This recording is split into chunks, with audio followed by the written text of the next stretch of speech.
interesting story out of Jets camp. You see Adam Schefter's tweet. Justin Fields dealing with a dislocated toe. He was carted off the field during practice.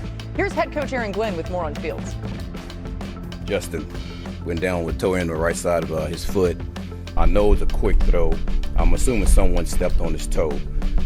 It had to be because of the nature of the call that we had as far as offensive play call. So no matter what the situation is, no matter what happens with any player that gets hurt, man, we got to keep moving. This league is not going to stop just because of injuries. Our Jets reporter Rich Cimini was at practice today, all in the middle of all of this. Rich, what more can you tell us about the Fields injury? Well, it's crisis averted. The Jets got away. There were a couple of scary moments for sure when he was limping off and getting loaded into that cart, which took him to the locker room. But soon after practice, the Jets were getting word from early testing that it is a dislocated toe. They released a statement saying it's not a significant injury. They do not expect him to miss significant time. In fact, they're calling him day to day. So this really could have been a lot worse. I know social media, Jet fans were in a panic state when this first happened around 9:30 this morning. They've had a number of fluky quarterback injuries in recent years. Most recently, Aaron Rodgers 2 years ago. So I'm sure Achilles was probably flashing in the minds of some fans. But the one thing that told me that it wasn't major was he got into the passenger seat of the cart. He wasn't laying in the back like you so often see athletes when they're taken out of the stadium. He was in the passenger seat and he walked into the building under his own power. So that was the first sign that it was not a disaster. And the Jets later confirmed that it was not. He is day to day. All right, thanks so much to Rich. I mean, what a roller coaster today, like Rich was saying, for Jets fans. We've got Lindsey Theory here. We've got Damian Woody, Mina Kimes as well. D. Wood, I felt bad for Jets fans at one point. I'm like, please help this to not be some terrible thing, and for Justin Fields. But if he ends up being okay, he may miss a little bit of time at camp. You heard Rich saying he's day-to-day. How much does that hamper this offensive install this summer? I don't think it really hampers it at all, because you talk about a guy in Justin Fields who was there, you know, all throughout OTAs, mini camps. So he was taking a lot of reps this whole offseason. And Laura, you know, when you think about this Jets offense, they're going to build this thing around his athletic ability and that offensive line and that backfield. They're going to run the ball a ton. So, listen, as far as the passing game is concerned, he might miss a few days here and there. This thing is going to be all about the running game. Yeah, I agree. I think if he misses any time, my biggest concern is just that time is needed for their new offensive coordinator, Tanner Engstrand, to figure out how to meld his offense. He comes from Detroit with what Fields does best, because he's not going to come in and hit copy-paste on the Lions offense, ask Fields to go under center, throw over the middle of the field at that high play action rate. That's not who Justin Fields is as a quarterback. So they need this time, I think, for there to be sort of a meeting of the minds. But I'm with Damian. This whole thing starts in the backfield. And I do think there's case for optimism there, by the way. This Jets offensive line I view as ascending. Young players, a tackle, of course. And then Fields himself just opens up things so much for that outside zone rushing attack because of his dual threat ability and threat to keep. But, of course, he can't do that if he's not healthy, so his health is paramount. Yeah, the health rate, that's the biggest question. Toe injuries, Lindsey, have a lot of range in terms of impacting players. What have you learned from your time covering the league that may inform what we would see here? I didn't think when I woke up this talking morning, about toes. But here we are. Here we are. Joey Bosa, a couple of years ago, I actually immediately thought of him because he fractured the left big toe on his foot, and he actually played through it. He had like a hard shell that he put on, and obviously at his position, that's one where you're going to have to push off and use that foot and that big toe. A different injury than what Justin Fields is dealing with, but that does tell you, if you're comparing toes to toes, that it might not all be bad here for Justin Fields as he tries to recover quickly and get back into practice. I think anybody at home, not everybody at home is an elite athlete like Justin Fields, but we can all relate to like what it feels like if you hurt your toe. So keep an eye on Justin Fields' toe.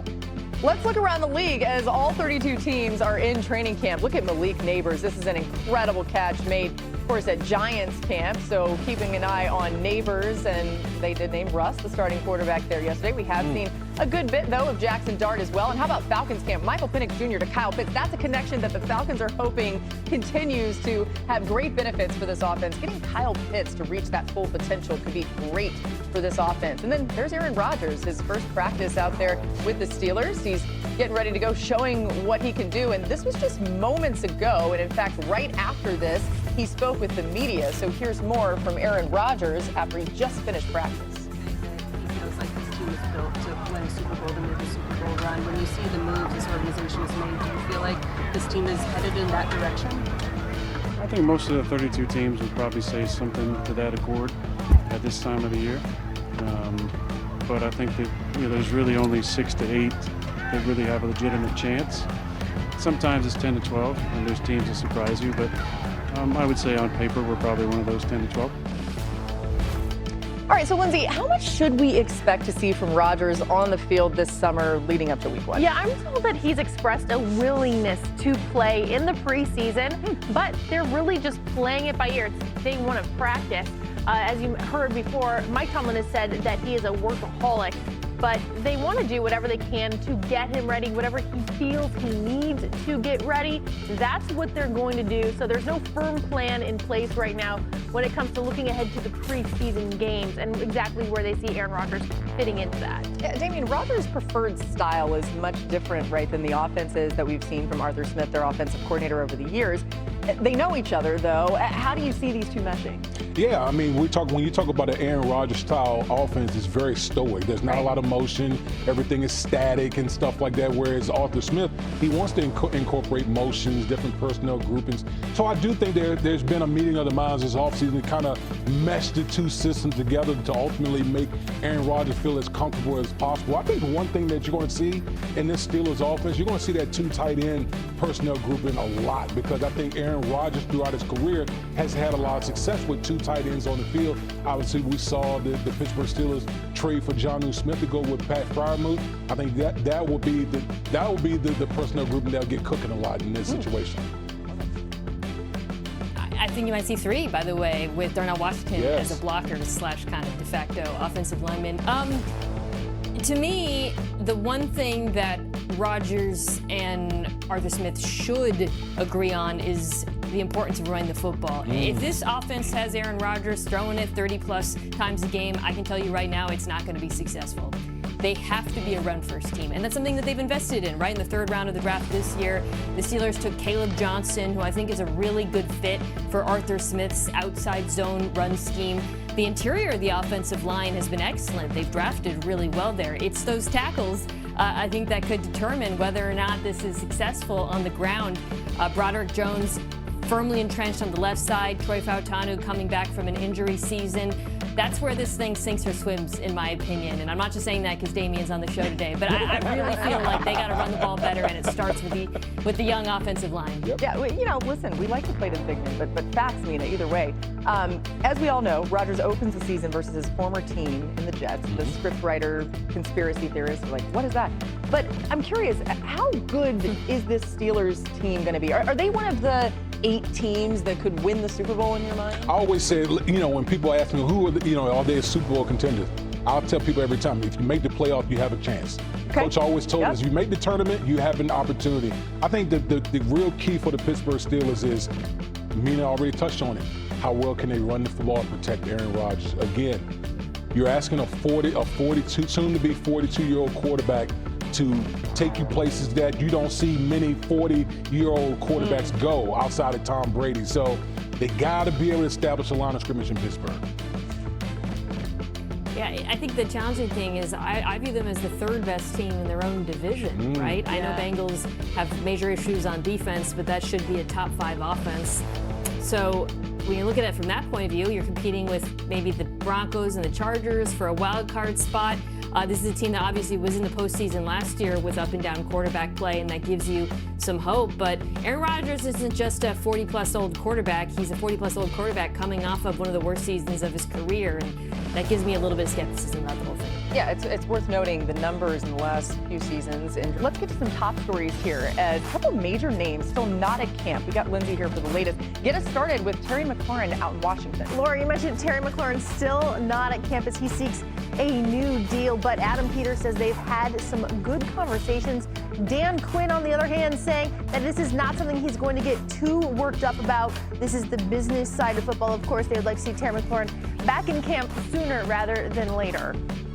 And then, how about Trey Hendrickson? Trey Hendrickson still in Jacksonville, hanging out on the beach trading for football, even though he's not at training camp. Obviously, he is holding out. He wants a new extension in Cincinnati. They got deals done for Jamar Chase and T. Higgins. No update, or I should say no progress on a contract for Trey Hendrickson, so time ticks on in Cincinnati.